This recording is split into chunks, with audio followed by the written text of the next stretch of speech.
Hello, and welcome back to another episode of Straight Up with Steph. There is so much going on in dentistry right now that I just don't even know where to start sometimes.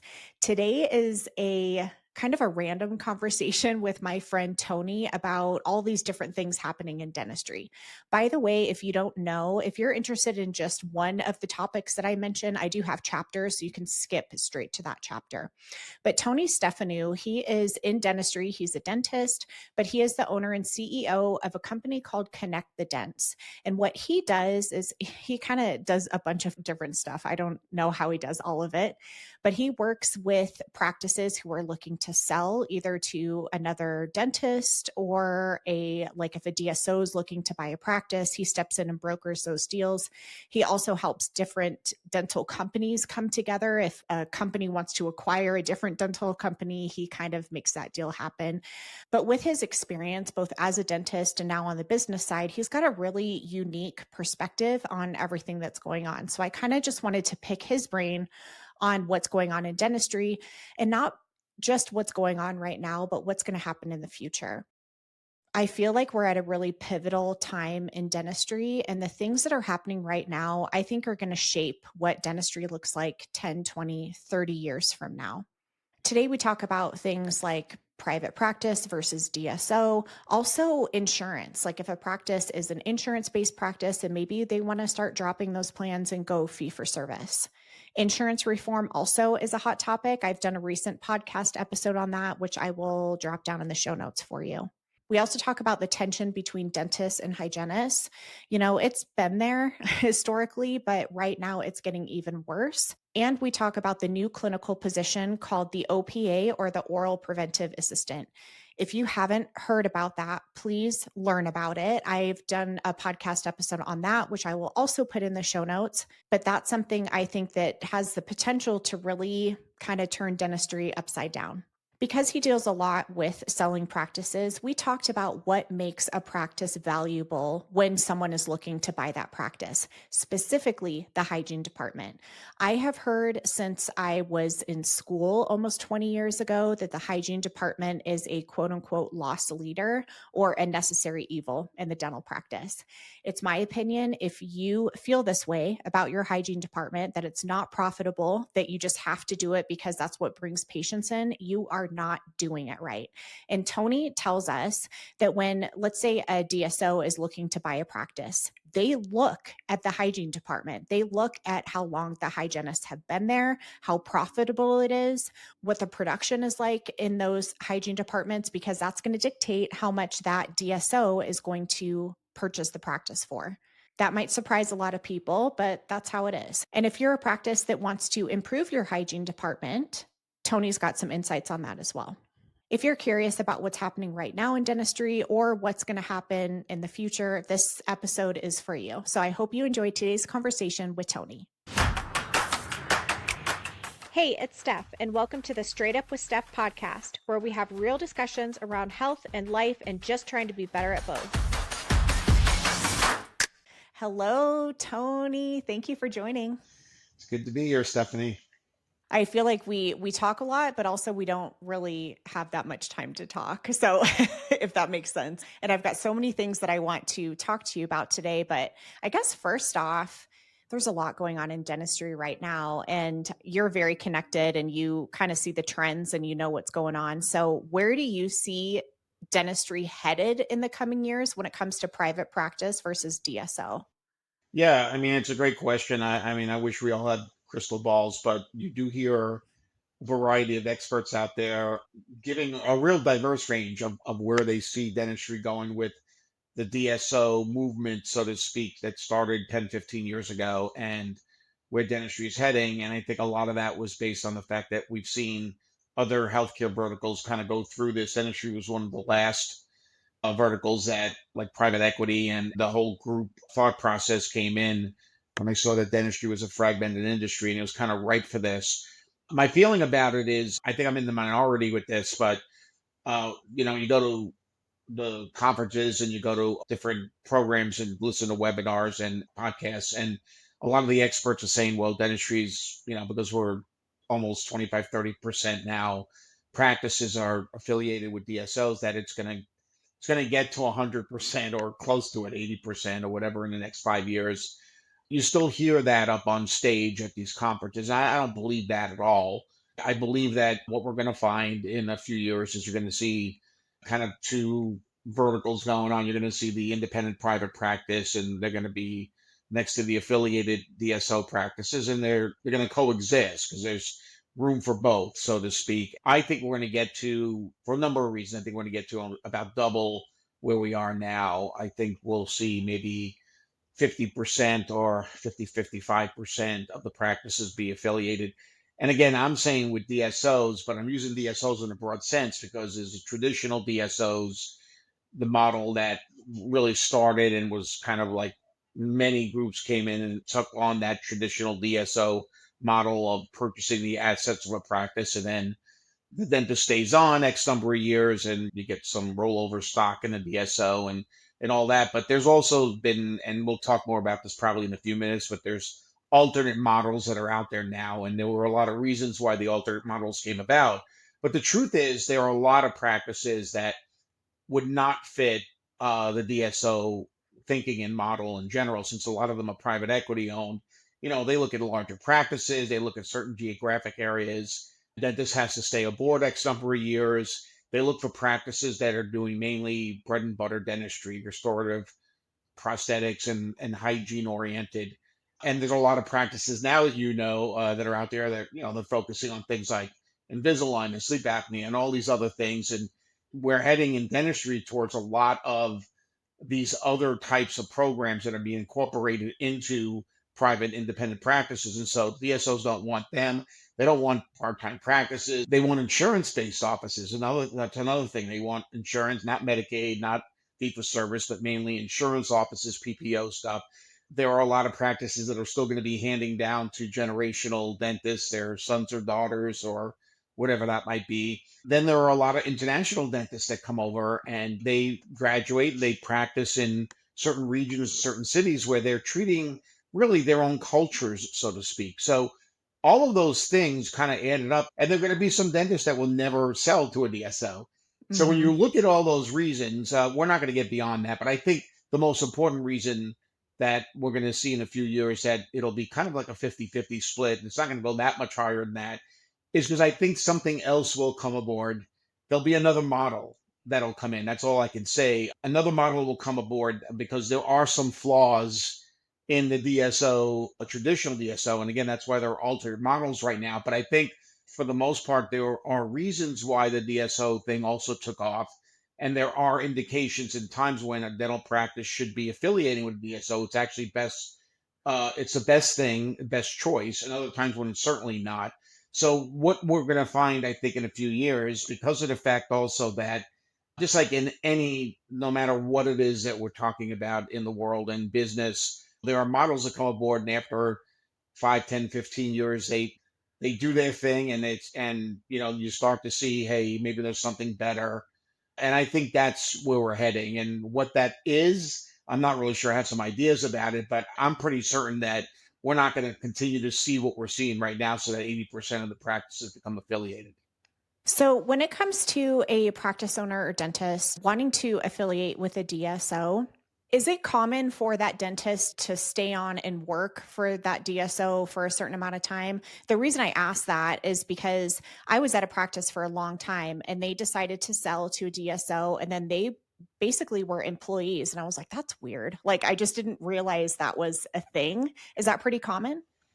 Well, yeah, I mean, pretty much it's a requirement. Now, it's not, you can't Oh, say that, a dentist can be forced to stay on for 5 or 10 years or anything like that. But if you think about it, if a DSO, which is really a management company in a sense, if they're buying or if the practice is going to affiliate, as the term goes, with a DSO, they're not coming in with a dentist. When a dentist sells to another dentist, that dentist then usually they become the owner, and then the dentist may stay, the previous owner may stay on or may not stay on, but there has to be room for that additional dentist, meaning that yeah. there has to be enough cash flow, there has to be enough patients. So that dentist may or may not stay aboard. They might be ready to retire. So they may or may not. But with a DSO, they're not bringing It's not like they're dentists. They're not coming in. So the dentist has to stay aboard. Technically, they are becoming employees as everybody else is. And in order to maximize the purchase of the practice, they're set up with the terms so that the dentist, it's in their best interest to stay aboard during what we call their cycle of ownership of the DSO. Many of them work on, five, really, they're a little bit more than that now, 5 to 7 year cycles. They'd like for the dentist to stay aboard in some capacity, not necessarily full time, but to stay aboard during that time. Because also then you have incentive to do so with having stock in the DSO organization very often, and that's when you're going to have maximum value once they what they call recapitalize the turnover. That's basically what is happening, and it is a tricky thing because it's all semantics. It's like it always used to be, well, you can't own a practice if you're not a dentist and all that, and the states each have their own little thing on this, and it's gone through the legal system and all that. And so there's little things that have come about with how it's structured, but technically, yes, everybody becomes an employee, including the dentist and the DSO. How can the transition be made better? Because in that situation I just mentioned, I'm not going to lie, it was rough when the DSO took over. Everything changed. We had huge turnover. We couldn't even find a dentist for a while. Like, it was crazy. So, are there any tips that you have for kind of making that a better transition? Yeah, I mean, I think it's up to both parties. I think there's so much, I want to use the word anxiety over how's the office team going to react to it. So I think every organization, I think they've learned over the years that what works better is to now inform the team a little earlier than they used to. I'm not like all of a sudden like, hey, and we were just bought, that kind of thing. And then it becomes chaos. Let's just say it wasn't in dentistry, it was in some other industry.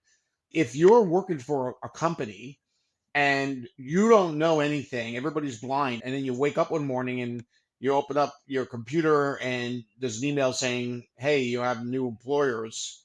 You look at that as being like almost like sneaky or bad, right? You look at it as a bad Mhm. thing because it's like why wouldn't we have been notified? It's the same kind of thing. I think a lot of this is mental. It doesn't necessarily mean that it's a bad thing if you become affiliated with DSO. As a matter of fact, as you know, many private offices, one of the challenges in working with one is that the overhead in working for a private practitioner. I mean, you're a hygienist, right? So hygienists obviously should get paid more, and we're starting to see that they are now. But I mean, the reality is something's got to give. And like in a private office, you're dealing now with 75, 80% overhead. There's not a lot of cash flow.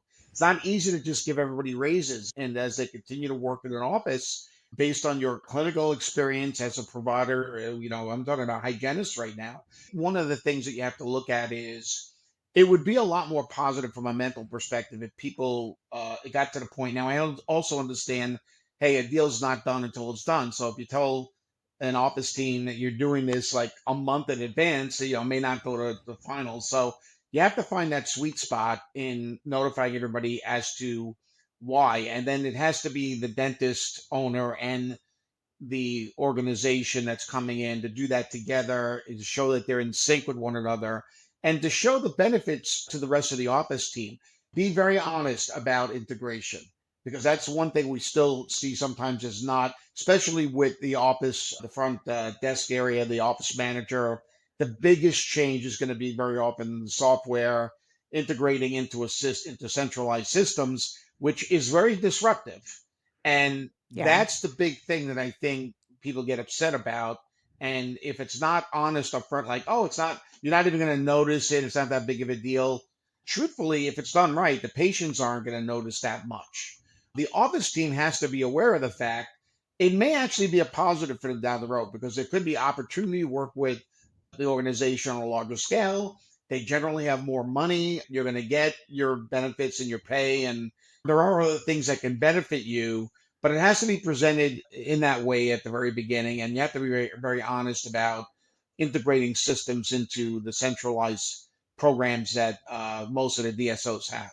I mean, I totally agree. Communication is so important. In this situation, they told us nothing was going to change. Everything was going to stay the Yeah. same. Like, we wouldn't even notice. And it's like, are you kidding me? We switched softwares. Our benefits got cut. Our hours changed. I was forced to do accelerated hygiene, which isn't something I signed up for. So it's like, just be straight from the beginning. Don't lie to us. And to be quite honest, that we do see that, and that's probably never going to change. We hear a lot of stories like that, and you tend to hear the bad stories rather than the good stories. But the Yeah. truth of the matter is, your benefits shouldn't get cut. You should be making as much, or if not more. The reality is this: I think one of the misconceptions out there is that all these groups are going to come in and start cutting salaries and firing people. And if you think about it, why would they do that? Why would they pay a premium to acquire an office and then create turnover? And in today's day, especially with recruiting and all that, that makes no sense at all. If anything, they want everybody to be happy. The thing about nothing's going to change, that has to get communicated better because, yes, things do change. Not a tremendous amount, but they change in operations. Okay, it should Yeah. not change clinically. It should not. And yes, Yeah. sometimes it does too, but it should not. And I mean, that's one thing that is very clear about what you're signing up for if you're a practice owner and you do this, that clinical autonomy and all of that stuff. I mean, again, think about this. If they're acquiring a practice, why would they want to just take, I mean, then why wouldn't they just build the practice from scratch? I mean, if they were going to Right. do it a certain way, then why pay a dentist $1 million, $2 million for an office and then say to everybody, hey, this is what we're going to do, and everybody's going to be all pissed off. It just it doesn't make any sense. So a lot of it's communications, a lot of it is mental, and I hate to say this, but a lot of the DSOs, there are over 3,000 of them right now. They saw the success of some DSOs, and it's that mentality in dentistry. We see this everywhere. We see it with consultants. Hey, if that person can do it, we can do it. So we're going to start a DSO, and we're going to come in. We're smart people. We're financial people. We've done this in medical. And a lot of times they don't even understand the dynamics of dentistry, but they're like, hey, we Mm. understand business. We know what we're doing. And ultimately, they didn't do their own homework as to how practices work. I mean, I will tell you in the early days, we work a lot with helping practices affiliate and choosing. We have a matching program so that we kind of make it so that they're not the dentists, if they want to affiliate, they're not just taking top dollar. They're going to the right DSO that is a cultural fit for them and philosophical, clinical thinking. All of that should be in sync. But there are some DSOs, there are so many of them now. Some of them aren't managed well. Some of them are just like, hey, we just know what we're doing. So, we're going to do it the way we thought we should do it and the way we've done it in medical. And medical and dental is not the same thing. So there Hmm. have been definitely mistakes for sure. Okay. Yeah. And you're right. We hear about the negative and not so much the positive. And I'm sure that there's some great groups out there. You mentioned earlier about fee for service. I didn't Yeah. realize that DSOs aren't necessarily looking at fee for service practices. So that was something I wanted to ask you was, do you see more practices moving towards that model in the future? Yeah, so two things about this. I was even surprised about it. I mean, we have certainly facilitated some deals with fee for service practices. I mean, as a dentist myself, I'm like fee for service is what we should be doing, and I believe Yeah. that, and I did it for many years. But the truth is, yes, that the main reason, without getting into this in main detail, is that think about it from this perspective: a DSO, if let's say their projections to have 100 practices in a few years. They want to centralize everything. Part of what they take on is marketing, right? So if they're going to market 50 or 100 practices, most of them are insurance based, and there's some fee for service. That's a different patient they're marketing to. They don't want to get into that. And on top of it, because you're not getting as many patients on the fee for service side. The other thing is they have leverage when it comes to insurance reimbursement. They can negotiate better with 50 practices. Oh, So they actually prefer having insurance based practices because from marketing, there are more insurance patients out there and they have leverage with the insurance companies so they get better reimbursements than what Dr. Johnson had before they were affiliated. So that's why they state they're not necessarily in love with fee for service. Having okay. said that, there is no question, and I saw this on previous podcasts of yours, and when we see other people discussing it, in dentistry, insurance reimbursements have been the same for 30, 40 years. I mean, it's been a mess out there. Our running a practice right now is so much more expensive than it ever was, losing money very often, and yet we continue to do this. So some of this is our own fault. But Yes. I will say this, we appraise a lot of practices with my company, Connected Dents. We've done over 2,000 appraisals, and we are starting to see more and more practices that are doing more and more fee for service, not quite 100% practices, but we do see some now, and we're seeing more fee for service. A lot of it has to do with also programs that they're taking in and starting to do, which are programs that are being paid for by the patient, the elective type programs and stuff. But the reality is, if you really think about this, dentistry has to get to the point. See, the one thing about dentistry, which is different in medical, is we're not in bed with the pharmaceutical companies, the hospitals, and the insurance companies. Now, we have given in to the insurance thing. And dentists in particular that are owners of practice have to start looking at this and realizing that it's a losing proposition for us. The one thing about dentistry that's different in medical is that you can practice dentistry any way you want. Okay, if you open a dental practice, you don't have to do molar endo, you don't have to do dentures, you don't have to do Invisalign, you don't have to do any of that. You can do whatever you want to do. You could have your kind of practice, and then that includes whether or not you want to go the insurance way or the fee for service way. If you're going to stay as an independent dentist in the future, a private practitioner, where the country's heading with healthcare, elective programs, and we'll talk about some things like the oral systemic link and all that. We're going to have to start really considering the next generation of dentists in particular. Is you want to own a practice, go fee for service. And I think that's where we're going. I really do. I believe that we're going to see a huge uptick in fee for service practices in the next 5, 10 years.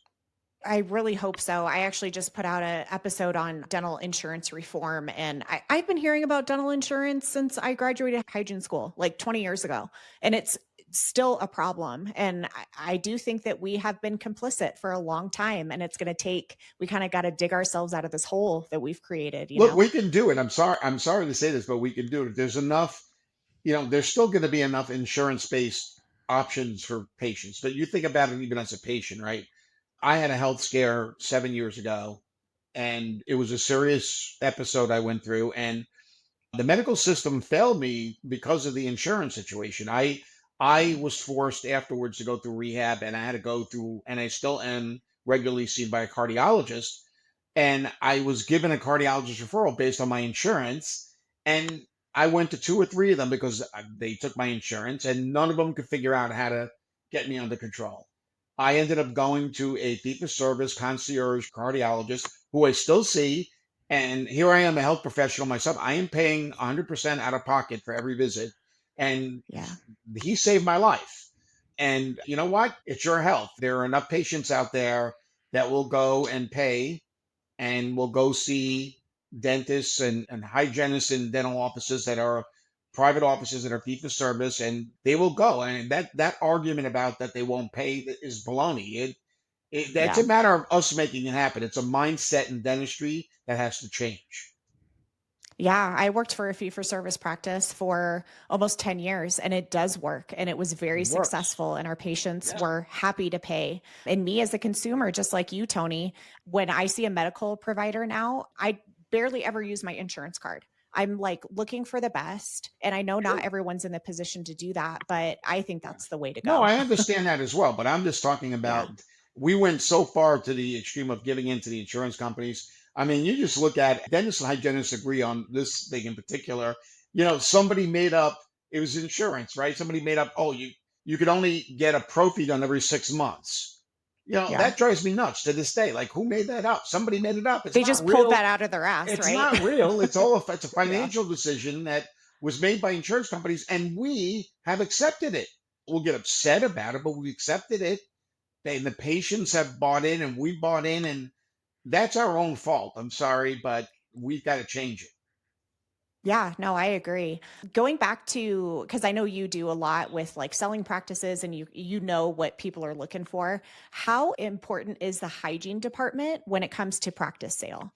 Well, it's becoming more important. I mean, I hate to say, years ago, you and I have had a discussion too. I mean, I don't think it was really. that important when you were looking at selling a practice, whether it be to a dentist or now to a DSO, a group. I think that's changed tremendously. I mean, I think the idea of prevention and looking at the health of a practice, I mean, it's common sense. The stronger a hygiene department of a practice, it means a healthier practice. It means you have Mhm. patient flow. It means that you care about prevention. It means that that's the lifeblood of the office. But more importantly, you have to look at it from a financial perspective, or you can look at it from a dental perspective and health, right? So that's that part of it. But the financial part of it also makes sense, right?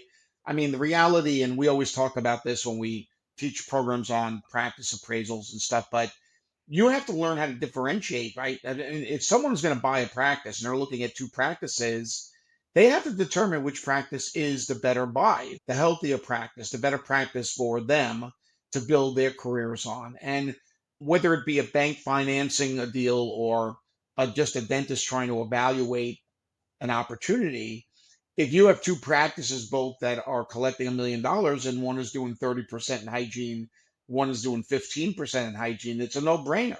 Yeah, the collection Mm. numbers are the same, but look at it even from a bank's perspective, right? I mean, if they're going to look to finance a younger dentist that's going to be buying my practice, all right, and you're my lead hygienist in my office, and you have this incredible hygiene department that you're running, and it's 30% of collection. From a financial perspective, the banks should be looking at, and they are. I'm not saying they're starting to, not as much as they should have years ago, but now they're starting to recognize hygiene is technically passive income. It's almost guaranteed income, regardless of who the dentist is. And so a younger dentist who's not quite as fast clinically as an older dentist that's going to buy an old dentist practice and they're trying to determine, should we lend this person money? What's the risk involved? Well, if you have a higher producing hygiene department, that's almost guaranteed income. That's the starting point in a Mm. sense. And so it's a much healthier, first of all, healthier practice from a lot of reasons. And financially, it makes total sense that the better the hygiene department, the better the practice. And like for us, we add points, so to speak, to our appraisal when we see a high producing hygiene practice. It's on the upswing, especially if there are hygienists that have been there like for a while. That's a great sign. You see a practice where two of the hygienists have both been there 10 years. They're full time. There's patient flow. They've stayed with the practice. They're obviously getting paid well. Those kind of things, that obviously adds value. I remember hearing this in school was the hygiene department is a loss leader. Yeah. And now when I hear that, I'm like, if your hygiene department is a loss leader, you're not doing it right. Oh, absolutely. I'm the first one to say. I mean, I don't think we can justify, and I'm not saying you shouldn't make as much money as you should. I absolutely believe that. I've always been very pro hygienist, but there is also a point where I believe that you should get a good salary, but it should be also, there should be other ways for you to earn income. I mean, I don't like the fact that hygienist out 3 years or hygienist out 10 years, they're going to make the same amount of money. I believe Yeah. that as more experience and, the better you become as a clinician, obviously you should get paid more. But the reality is that whole thing about hygiene being a necessary evil and all stuff, it is not true. There is so much involved with a hygiene department and what they can do with diagnostics and screenings and care, and obviously not just pro fees and quad therapy and everything that they can do. There's absolutely no reason why it should be a major piece and should be very profitable, and you should also be able to get paid well. Now, I can't sit here and say you should get paid $250 an hour. That's, for most practices, that's going to be hard to be able to pull off. Yeah. But the reality is, and that's, it's a different conversation, but yeah, I mean, that you're absolutely right. It should be profitable and it should be the lifeblood of the practice. And it's, from the patient's perspective, it's where it all starts. You mentioned a couple things just a few minutes ago about like if you see the hygienists have been there for a long time or a Yeah. couple of them. Like what are some other signs of a really healthy hygiene department? It sounds funny. It goes a little bit backwards from, the thinking, or I guess I don't want to call it common sense thinking, but I like to see, yeah, the hygienists are there, obviously have been there for a while. They look at it as their practice, right? And Mhm. technically it is. I mean, it is their practice. But I think the big thing is I like to see where hygienists are given more time scheduling wise. I think that's a big mistake that we're making. I mean, again, you talk about insurance hasn't changing in all these years. We're seeing hygienists being asked to do more and more, all right, with charting and diagnostics and oral cancer screening and all these other things they're being asked to do. And they're still being given 30, 45 minutes for some patient.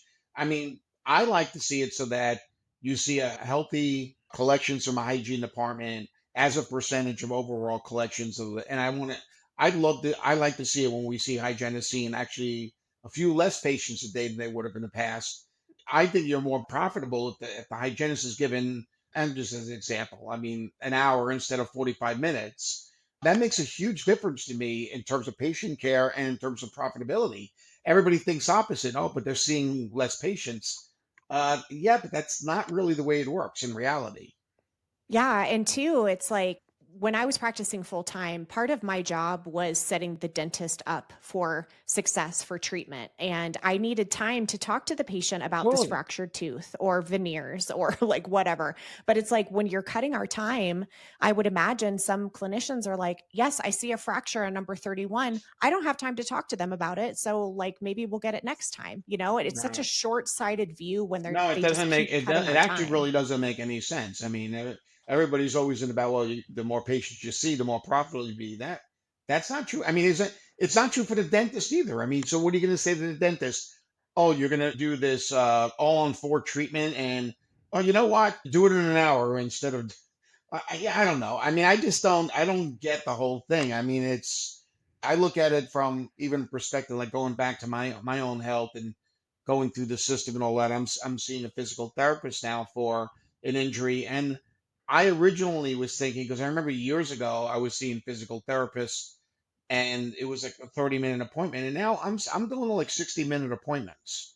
The Mm. physical therapist can do a lot more for me in that extra 15 minutes that they used to have to get me to my health in a not necessarily fast way, but in a way that's most efficient. I think it's the same thing with hygiene. I mean, the hygienist is the one person in the office that has the least amount of free time. Staying on time is a major challenge. I don't care what office you're in. You're not being given enough time to do what you're being asked to do, and I think that's a big problem. And I think it's something all along with the fee for service thing changing. I think part of that's going to be scheduling for hygienists. That has to be a part of it. Oh, yeah, for sure. And two, like, yes, time management is crazy. And it's like, do you actually want your hygienist like all stressed out, burnt out, just trying to keep their head above water to somehow sell treatment for you with the patient? Like, it's not going to work that way. Yeah, no, absolutely.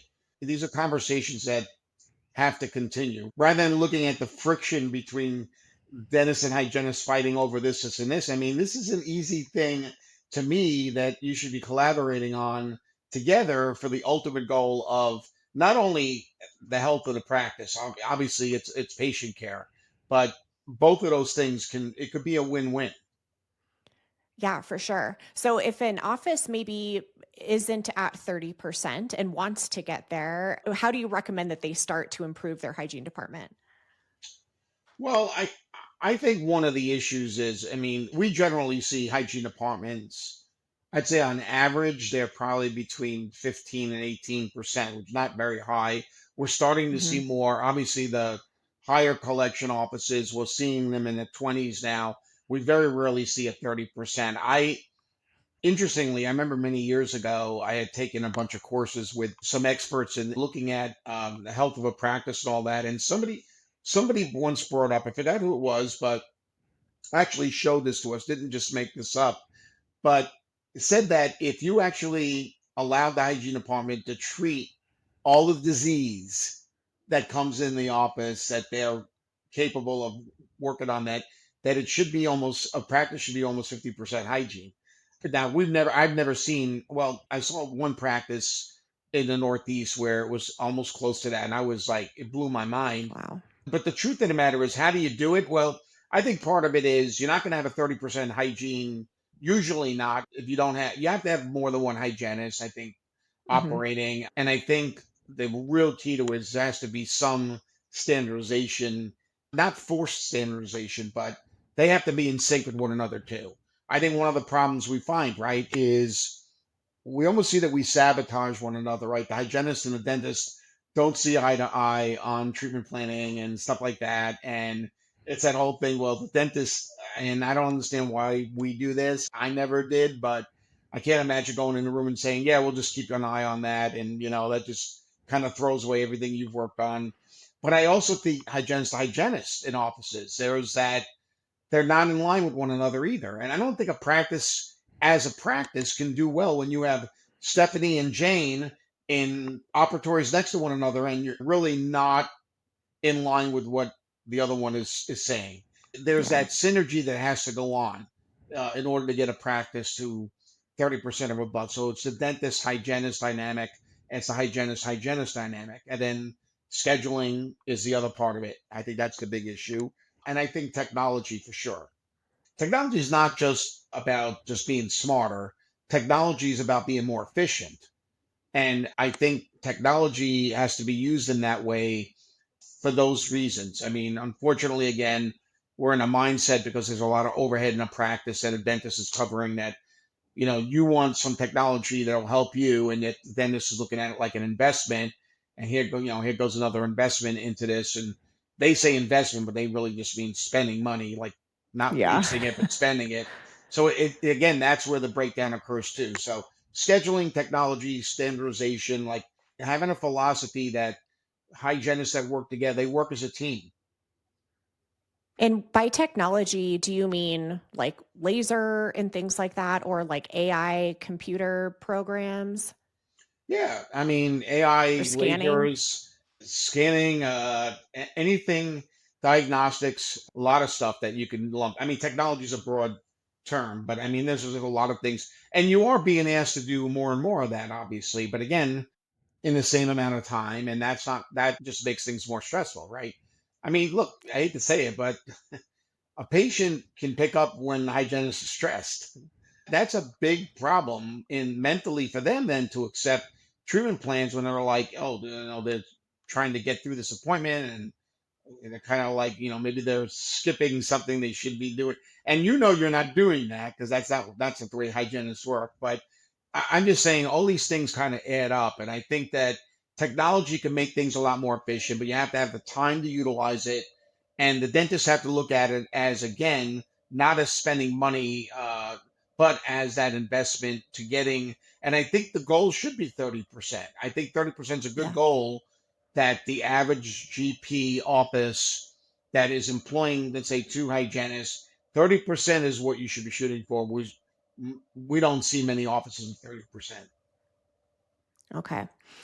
You've mentioned a couple times already, so I want to kind of dig into it, but the tension between dentists and hygienists. Yeah. So, why do you think that is right now?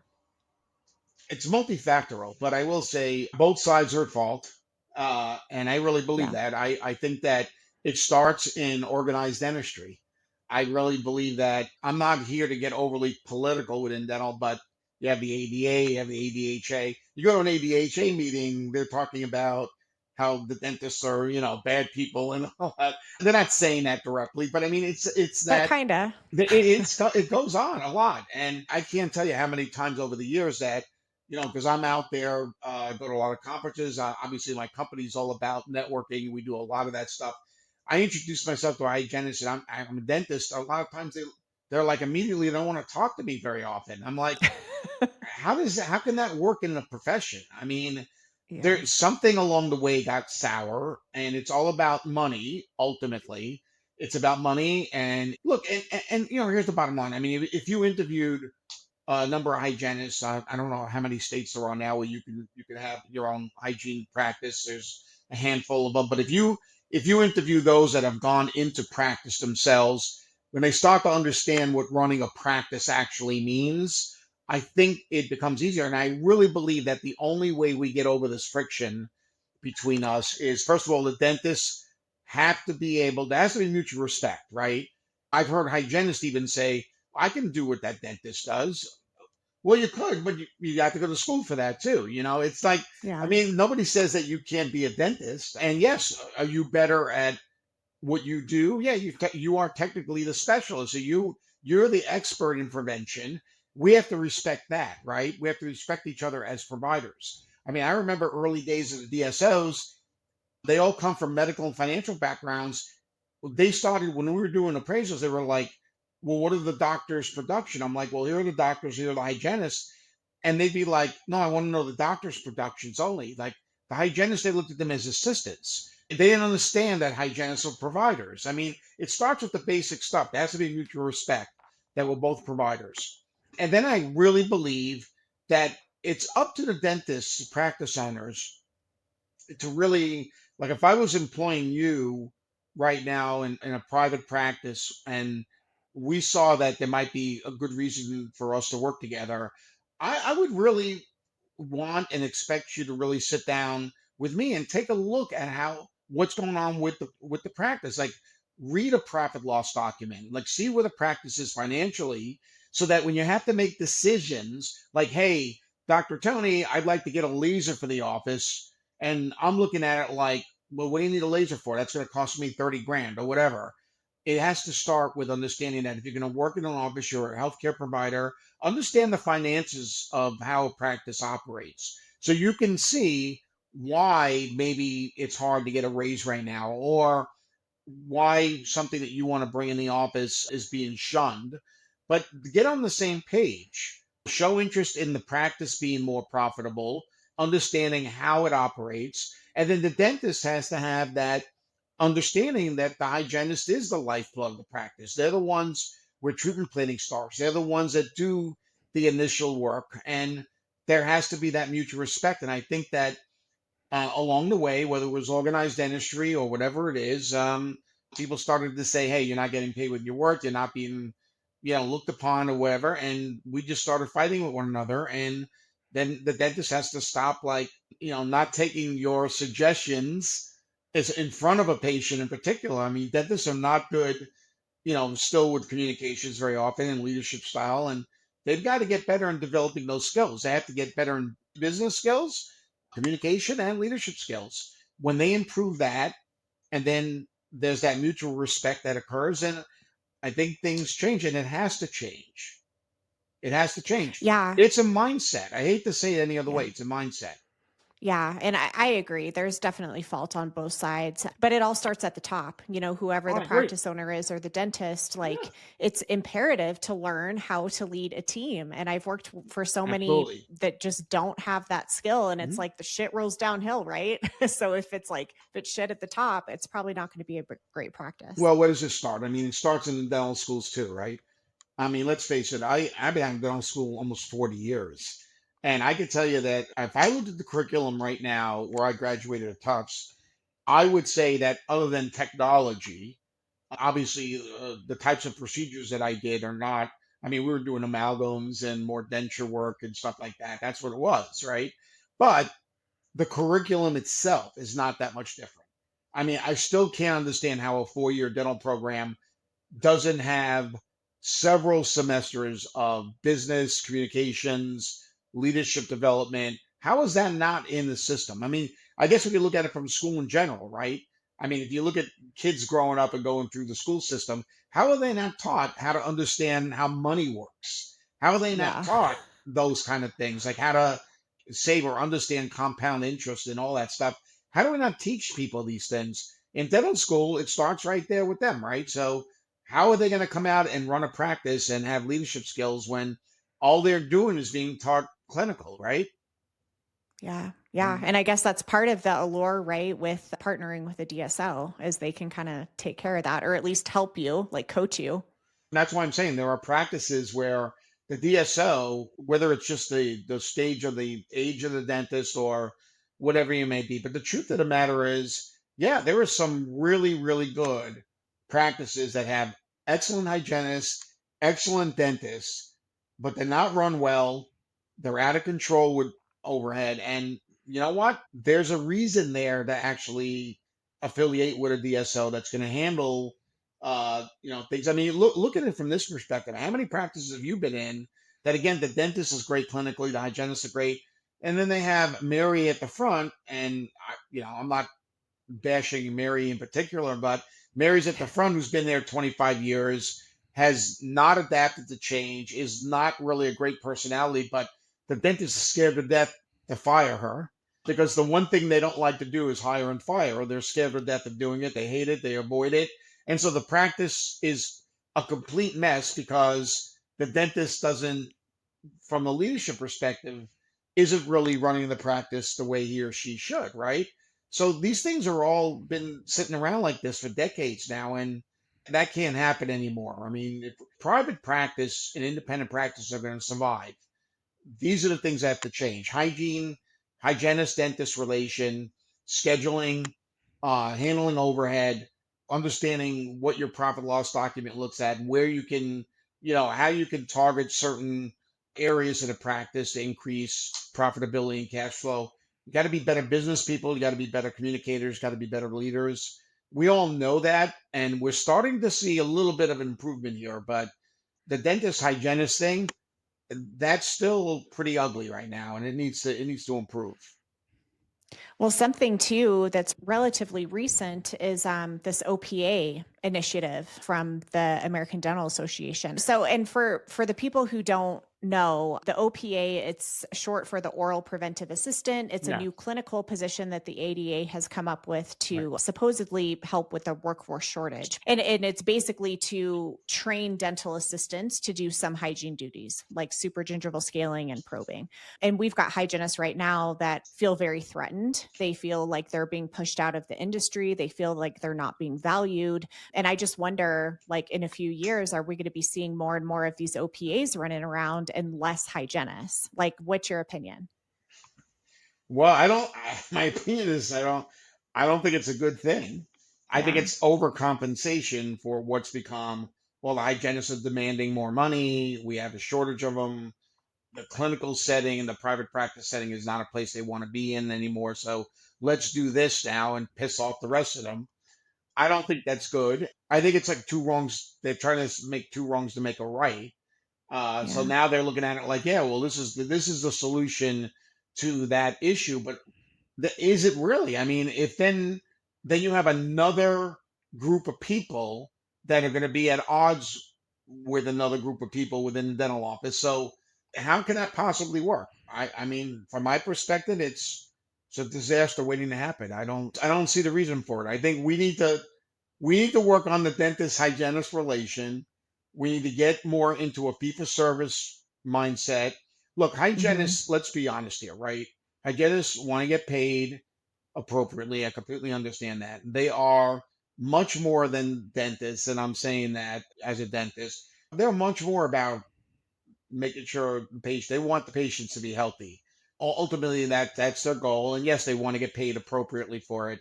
So look at it from the perspective of, in order for everybody to be happy, where dentistry has to go is fee for service, dentists and hygienists with mutual respect for one another, bringing technologies into the office. Everybody will end up, I mean, production will go up, patients will get healthier, they'll refer more. I mean, we understand how it's supposed to work, and it can do it. Like I said, it's just the mindset for anybody in organized dentistry, or for anybody to come in and say we're gonna create a new class. We don't need a new class of people necessarily in the Yeah. office. I don't. Yeah. That's Well, not. I'm just like, That's I'm not like, overcompensation to me. yeah, yeah. And I've got my opinions on that too, which I've shared on other episodes, but it's just like, okay, so you're going to create a new group, fine. That group will also get burnt out and will also want more money and will also want to feel Yeah, so you can valued. have You know, another it's group just that's going to not going to keep be happy happening. and fighting with the other Yeah. groups. I mean, it doesn't make any sense to me at all. Again, it's a microcosm of what goes on in the country in general. This is what we try to do. We have a problem. End up creating another problem to fix the problem. I don't know. Yeah. It's the American way. It is. So we've talked a little bit about burnout, and I know you work with clinicians who, want to explore opportunities outside of the operatory. Yeah, What are some examples of things that you've seen work, like for a hygienist, for example, who wants to do something else? I think there's a lot of opportunity. I think the biggest thing for a hygienist, so you as an example, I mean, you do a lot of speaking, and you have an area that you've almost specialized in, which is terrific. Hmm. And what I do see a lot of right now, still, is a lot of Me Too's out there. We see a lot of hygienists that they'll say, hey, I want to be a consultant, or I want to be a speaker, and they're doing the same thing that everybody else is doing. So they're going non-clinical, but they're getting into they're competing with all the other non-clinical hygienists that just want to get in front of the room and educate, and they want the same sponsors that everybody else is chasing around, and those things. There's not really opportunity there. You all you can do is get frustrated, in my opinion. So you've got to create something that differentiates you. There's plenty of opportunity out there as a speaker, as a consultant. We're starting to see from a non-clinical perspective is I would love to see more hygienists and dentists collaborating together as speakers. When's the last time I don't know, you saw a hygienist and a dentist on stage together? I think I've seen that once in my career. All right, what about writing articles? I mean, you still don't see a lot of that. Like you don't, I mean, you want to get into writing, speaking. The other part is education. It drives me a little crazy. Yeah, that's great. We need educators. But if you're going to be educating about something in dentistry, like you're going to take some, I don't know, product or ingredient or something, and you want to educate about it. I think the opportunity for hygienists right now, since they're the experts, is to really embrace, if you want to be a speaker, don't be just an educator. Be a speaker that talks about something and how you can actually implement it in the office. So, you know, Mhm. let's look at the oral systemic link, right? There are plenty of hygienists out there that look at there's opportunity, right? I'm going to educate about the oral systemic link. Well, now there's a lot of people educating about the oral systemic link. I think dentists and hygienists understand, yeah, the importance of the oral systemic link, but what's going to be done about it? So you're educating me on it. I want to see you, Stephanie, as if you're a hygienist that you want to talk about the oral systemic link, then go up on stage, talk about it, but then say, here is how you implement it. Now, I know that sounds like common sense, but we don't see a lot of that. If you want opportunity in speaking and writing and educating and all those areas, consulting, you have to be the person that not only talks about, let's say, technology, talks about innovation, talks about patient care from a perspective of here's this that I'm going to teach you about, and here's how you bring it into a private practice independent setting. Here's how the hygienist utilizes it. Here's how the dentist can incorporate it, how the dentist can market it in the practice, how the dentist can improve patient care and be more profitable with this. And we don't see that still. We still see a bunch of educators. So education in itself is important, but opportunity, especially for hygienists, is really in speaking, consulting, and in writing. In those areas that are technically what you call the bread and butter of non-clinical is really about implementation. And I don't see enough of that out there. I agree. It's like, yes, we all know these things about like oral systemics or even ergonomics or whatever. Like we have the knowledge, but how do you actually make it work during your day while you're seeing patients, you know? And that's something that I've Absolutely. always really tried to focus on in my lectures, but education only gets you so far. Let's say you're doing a program, a CE program on xylitol. Okay, that's great. I mean, as a dental professional, I have to know what xylitol is, but I already kind of know what a xylitol is. So, am I taking another course just on here's what xylitol is? What does xylitol mean for my practice? What does it mean in Yeah. patient care? What do you do with it? I don't. It sounds weird to say it that way, but that's what has to be really focused on. Yeah, yeah, I agree. So is this, I know you do a million different things with Connect the Dents, but this is something that you help people with, right? If like I'm mentoring, I guess. Yeah, I mean, we even do programs on, we still do our Beyond the Operatory program, which is, a little bit more about dentists and hygienists that want to get into non-clinical. Where's the opportunity? Where's the fit for them? We do a lot of guidance with, and not only just with practices, but also with dental companies that are trying to find their way in the industry. What's their model? How do they get their message across? What's the path for them to go into growth stage?